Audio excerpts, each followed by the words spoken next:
მოგესალმებით მეგობრებო, ეს არის ჩემი ნამუშევარი, რომელიც დამზადებულია პისტოლეტის კონცეფციით და შეიცავს იაპონურ ელემენტებს.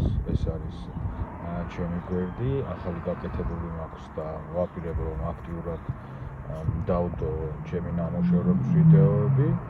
თუ მოგწონთ მსგავსი თემატიკის კონტენტი, არ დაიზარდეთ ჩემი არხის გამოწერა და ამ ვიდეოს დალაიქება. მადლობას გიხდით ყურადღებისთვის.